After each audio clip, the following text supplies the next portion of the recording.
Picture this. It's the 1990s and you're all the way in Chicago, America. Test scores are low, graduation rates are dropping, and people feel like teachers and schools are not being held accountable for students' outcomes. So what can you do? You start measuring performance. You say, if a student is doing well, then the teacher's doing good, and they should be rewarded handsomely. And if a student does bad, yeah, you're gone.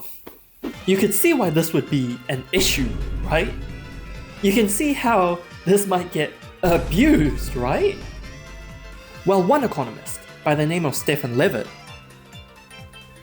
wasn't as dense as the US Department of Education is these days.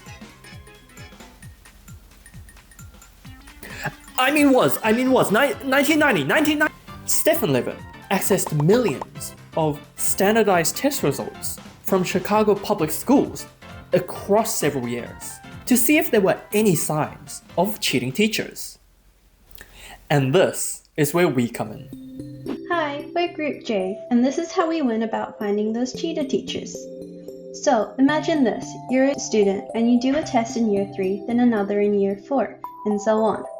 Assuming that these tests aren't fluctuating in difficulty, you would expect your score to move kind of smoothly, right?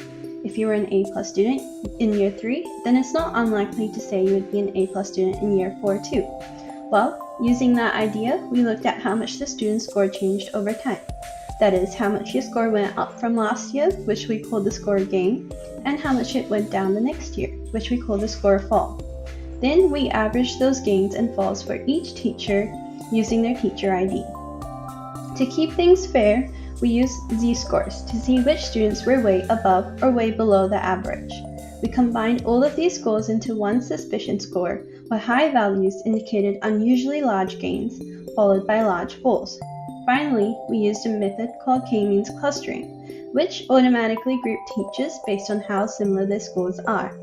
In our case, we split them into 2 groups, the suspicious teachers and the non-suspicious teachers.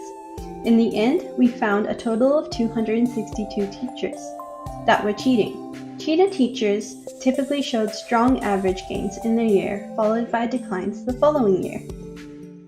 Now that we've confidently found how many of the teachers were cheating, we wanted to figure out how they were cheating. To figure that out, we first needed a way to spot which test papers had been altered. We did this by using z-scores again for each year and measuring the relative change of students' scores year to year. We called this variable dz. The higher the dz score, the more likely the test scripts were tampered with. We checked what normal score changes looked like by looking at the students taught by the non-cheating teachers. This would give us a baseline for us to use for comparing these students' scores with the cheater teacher scores.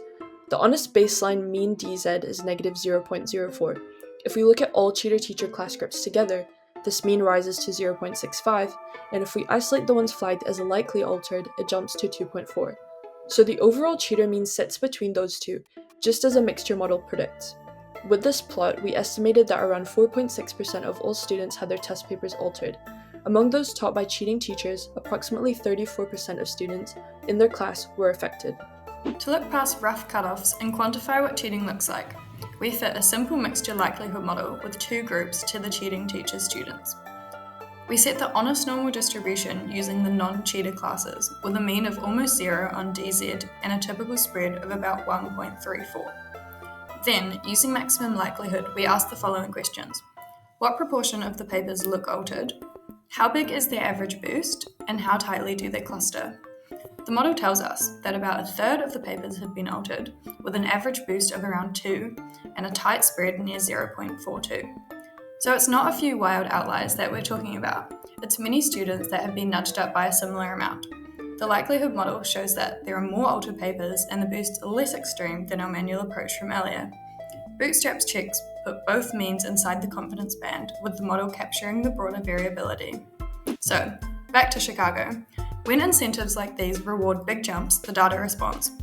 Honest classes hover around 0, cheater classes move up overall, and roughly a third of the papers show that telltale boost.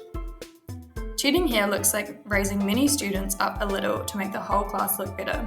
That's the risk of these high-stakes metrics without guardrails, and exactly the pattern our model picks up on.